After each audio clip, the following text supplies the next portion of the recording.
What's up, y'all? This is Joe here, Mad Vape Saboon, coming at you today to bring you kind of a different video than from what we've been doing.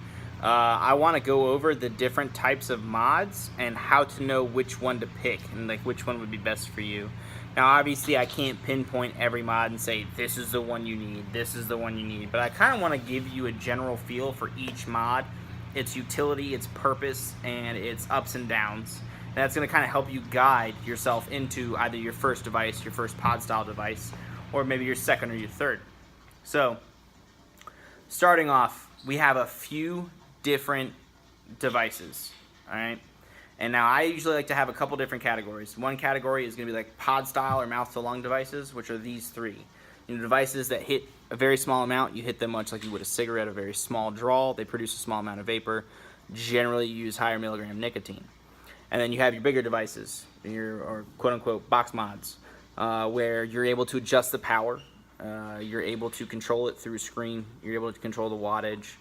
There's different coils. There's different tanks. There's many more adjustments to a box mod than there is a pod style. And then when you go to your pod style, your box mods, you have two big categories in between all of them, internal and external. Internal means the battery is built in. Now, 97% of pod styles, the battery's built in. There's very few that are ones where they take external batteries. But a lot of box mods are external. Like this one, the Wismet, external. It takes two 18650s. Whereas the Vupu Mojo, built in. It's an internal battery. So you have to decide, do I want a large amount of vapor? Do I want a small amount of vapor? Do I want a smaller device? Do I want a larger device? Now, the upside to pod styles, they're inexpensive. Oftentimes, especially nowadays, people run salt base, so the juice is very inexpensive.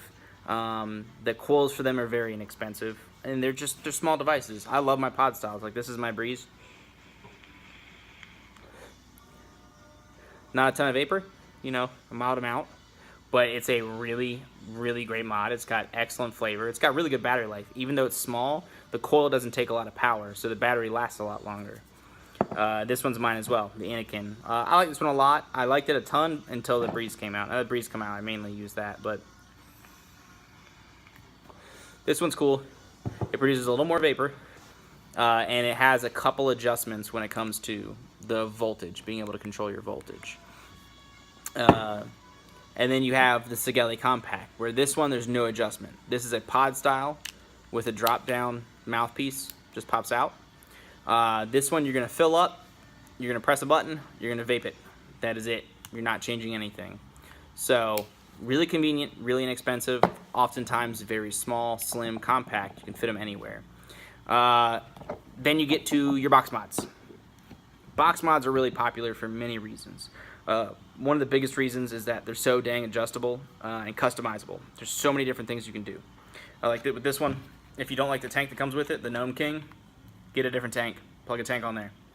A lot of people don't realize, especially when you're first getting into vaping, the tank is where the hit and the flavor is at.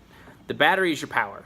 Obviously, if you buy a massive tank that needs 200 watts and you have a battery that produces 88, you're not really going to get a good hit. But when you get into bigger boxes, any tank will work, and then you just got to find the tank that's right for you, the tank that has the coil that runs at a specific wattage or produces a specific amount of vapor.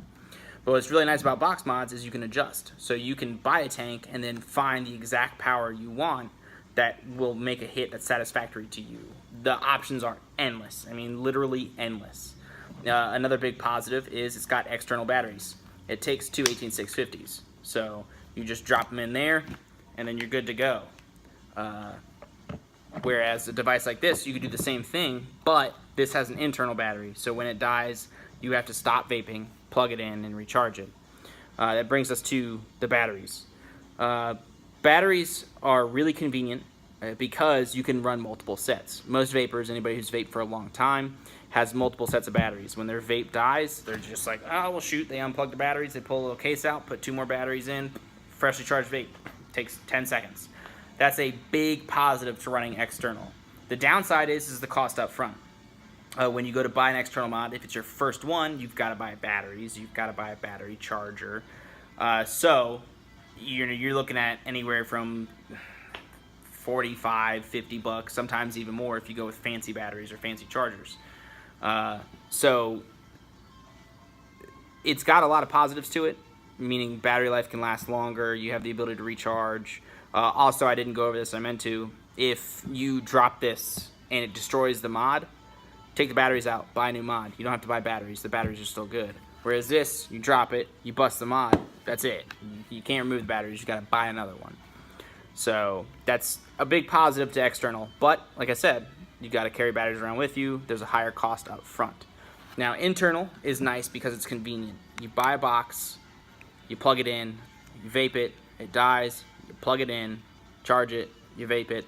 Very convenient. Internals are usually a little more expensive than an external, but you're avoiding that external battery cost. So from there, you just got to find the device that appeals to you. How much wattage you want, the style. Like, I really like this Mojo. It's small, it's sleek, it's heavy. This thing is solid. It's got a really unique design because the wattage change buttons are on the side. These are the wattage change buttons, and then your fire button's right here. So it's a very sleek stealth mod. And a tank, the U-Force tank, is really good. You can run mesh cools in it, so big fan of that. But it's internal, so 4 hours of vaping, 5 hours of vaping, it's dead. You gotta plug it up and charge it. Hopefully this helps you. If you have any questions, I know it was a very quick rundown. It's very hard until I deal with a person and their individual needs. That's when I can get really specific and detail-oriented with the vape and find out the exact one you're looking for.